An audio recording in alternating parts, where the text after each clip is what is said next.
explanation of why early childhood is so important. We've heard some arguments around this over the last couple of days, but I'd just like to recap just what an amazing and wonderful period of a child's life this is. This is the most important phase of development of a child, of a person's life. And it's the most important phase because this is the phase during which a child's brain is literally built.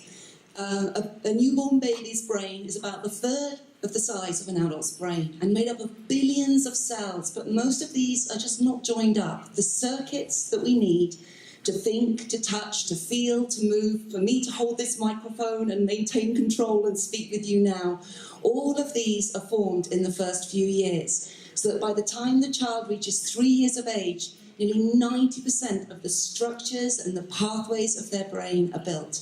This is the period of brain building. And this building of a child's brain is dependent on their interactions with the adults and the world around them.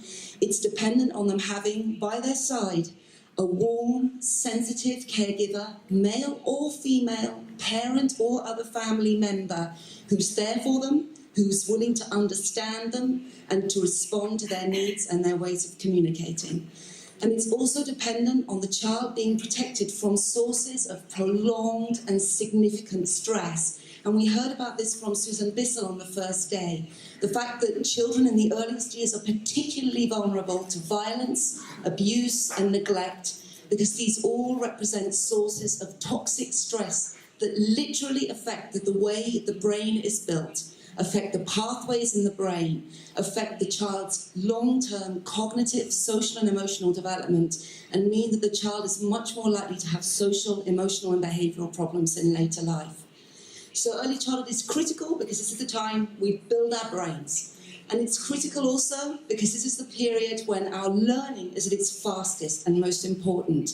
We learn not only physical skills, how to walk, how to crawl, cognitive skills, how to recognize numbers and solve problems. We also learn key social and emotional skills that you referred to: sharing, helping each other, communicating, resolving violence without conflict.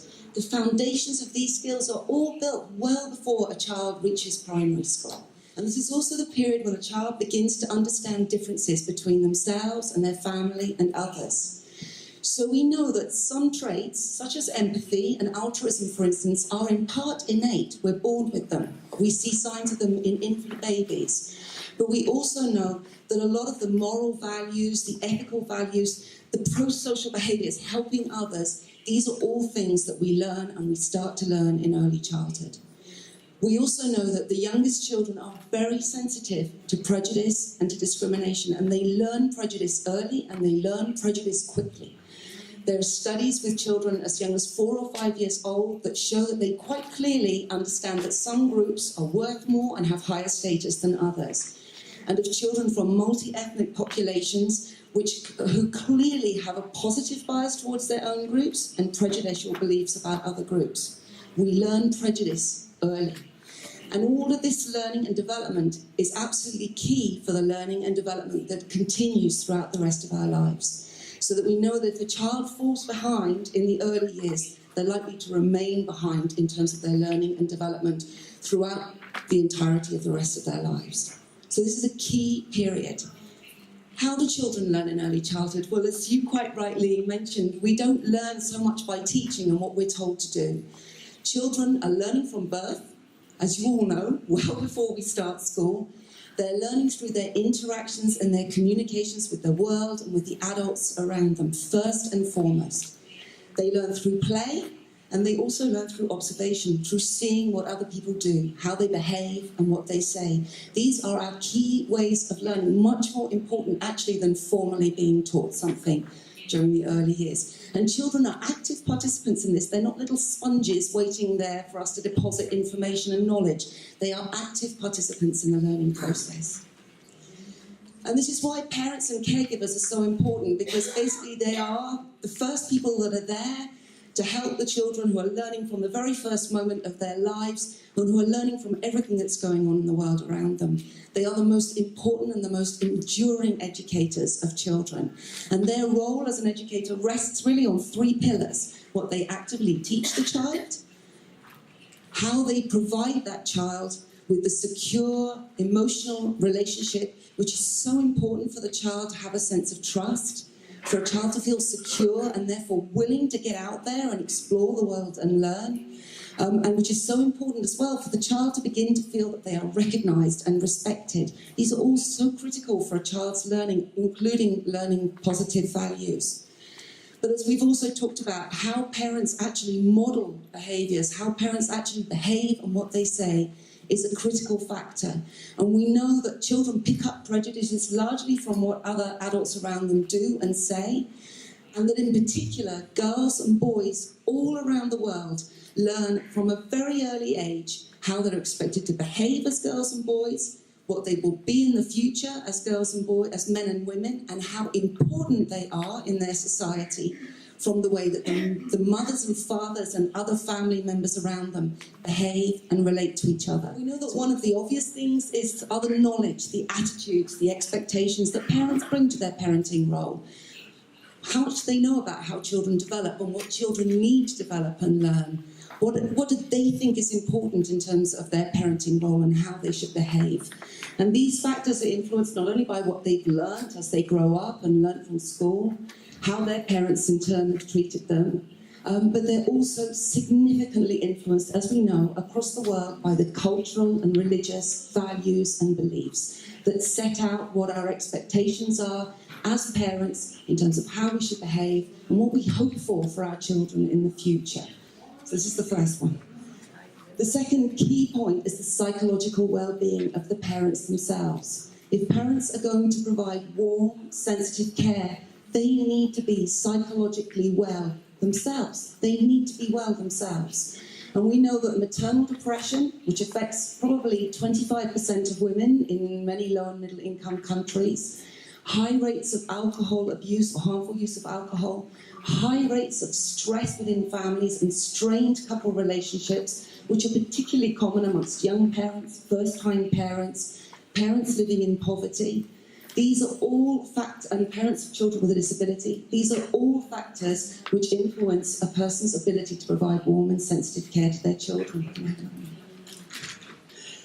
Time is also an issue, and this is increasingly an issue across many countries, where we see increasingly mothers going out into the workforce and spending time working, and where we continue to see gendered norms dictating that the role of childcare is virtually exclusively that of the woman, and no shifting and sharing of the responsibility between the woman and other members of the family, including the father.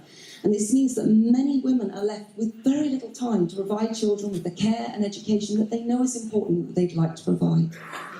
And all of these factors within the family are underpinned by structural and societal issues: poverty, societal violence and conflict, emergencies, displacement, all of which fuel and are risk factors for increased levels of family stress, domestic violence, time poverty, and depression amongst caregivers. These are all key factors. But I'd like to finish also by just commenting on the importance of the social norms and expectations that are key drivers for many of us and which determine how we think we should be as parents and how we think we should behave. We all want to belong, and the opinion of those around us that matters to us is important to us. We want to behave in the ways that we think the people that matter to us are behaving, and the people that matter to us think that we should behave. And that means that the opinions of others in terms of what good manhood and good womanhood is like, or what good fatherhood and what good motherhood mean, are all key drivers for the ways that we behave. It means that in many communities, mums and dads that really don't like hitting their kids continue to hit their kids because they know that the expectation is that if you don't do this, you're seen as a weak parent who's not bringing up their child right. And we know that it fuels the fact that many women continue to, as I said, bear exclusive responsibility for bringing up their children, and that there are men who would like to be engaged and involved more, but are fearful of doing so because they risk ridicule, ostracism, and even violence because they're transgressing the rules of what good fatherhood means in their community.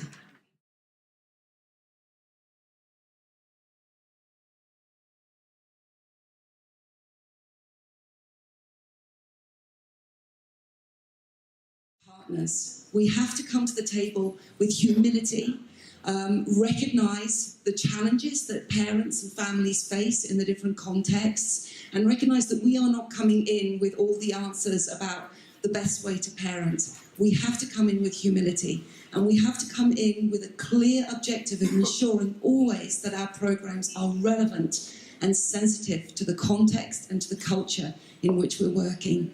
And we have to build first and foremost on the shared positive practices and beliefs. And this is what we're doing, for instance, in Bolivia, where we're working in different regions of the country with indigenous populations, including Quechua and Aymara populations, where first and foremost we listen, we understand parents and how they want to bring up their children and what they're doing.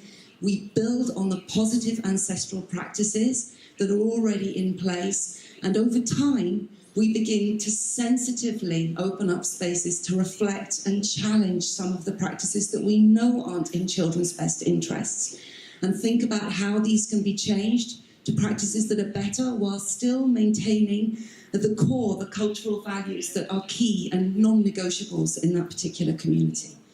So that's the first one. We've learned also over time that traditional parenting programs which focus on health promotion, nutrition, teaching to read and write, these are all absolutely important skills. These are all critical, but we have to broaden the scope of our work with parents. So a lot of what we're doing now is, first of all, talking together and learning together about how children learn and develop right from birth, talking together about how children develop, what they need to learn and develop, talking together about that critically important relationship between the child and the parent, and thinking about some simple ways that this can be strengthened right from birth. Breastfeeding, kangaroo care, baby massage, play with your child. These are all ways of building that loving relationship with the child. Looking beyond health, nutrition, and thinking about how parents can build their children's social and emotional skills through everyday activities. Recognizing that children learn through everyday activities, taking a bath, feeding, going to bed. These are all opportunities to build these positive values and skills. And this is something that we're doing in many countries. And as I said, changing the way that we work so that it's less us telling people the right things to do and more reflecting together and challenging and thinking together about how we want to be as parents. We know that programs cannot be isolated from this broader social context and cannot be isolated from the fact that quite often parents are struggling in very adverse circumstances to bring up their children. So how can you locate parenting programs, for instance, within broader social and material supports, linking to village savings and loans groups, linking to community-based child protection mechanisms or mothers groups, which are key social supports in many countries?